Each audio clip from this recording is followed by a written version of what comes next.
Sa pag-ibig, lahat ay handang isakripisyo, ang sariling pangarap, ang buong pagkatao, at maging ang kalayaan, basta't mapasaya lang ang taong minamahal. Pero paano kung ang lahat ng iyong isinakripisyo ay tila walang halaga? Paano kung ang mga pangarap na itinaguyod mo para sa kanya ay natatapakan lang?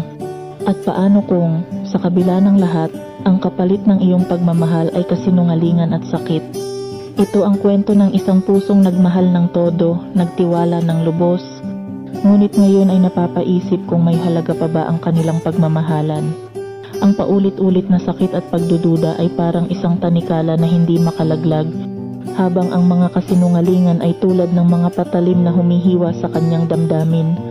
Habang bawat luha ay pumapatak, isang tanong ang bumabalot sa kanyang isipan, hanggang kailan magtitiis? Hanggang kailan magpapakatanga para sa isang taong hindi marunong magpahalaga? At sa huli, may sagot bang magbibigay linaw o ito ba'y hudyat na dapat nang itigil ang labis na pagmamahal?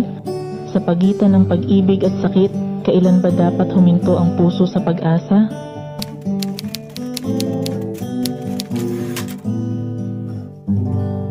Ginawa ko ng lahat kahit mahirap, kahit ang nais ko hindi man natupad. Binigay ko rin lahat ng iyong pangarap, para ang iyong gusto sa akin mahanap. Inalipin mo ang aking buong pagkatao, ang puso't isip ko ay iyong inabuso. Ngunit bakit ba humantong sa ganito?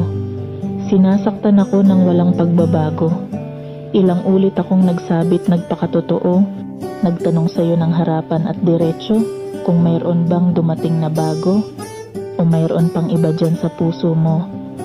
Ang sabi mo, huwag akong mag-alala, pagkat nag-iisa ako, wala nang iba pa. Ngunit nalaman kong isang balita na ito'y di totoo, sinungaling ka talaga. Paulit-ulit lang na aking nararanasan, sa piling mo palagi ako'y sinasaktan. Bakit pag-ibig mo ako'y pinaglalaruan? Di ka seryoso, bakit na may ganyan? Halos araw-gabi kapag nag-iisa, sa dati nating kwarto laging lumuluha, naghihintay sa'yo, inaabot ng umaga. Kaya heto, puyat at parating tulala. Naluluha ako kaya mata ay mugto. Magdamag iniisip kung bakit ganito.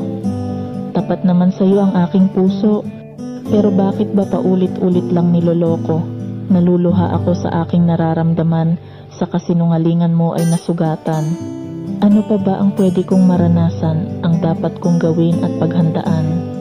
Ito'y sabihin mo sa akin ngayon, upang malaman ko ang solusyon, kung dapat ka pa bang ilaban o kailangan na ba kitang bitawan?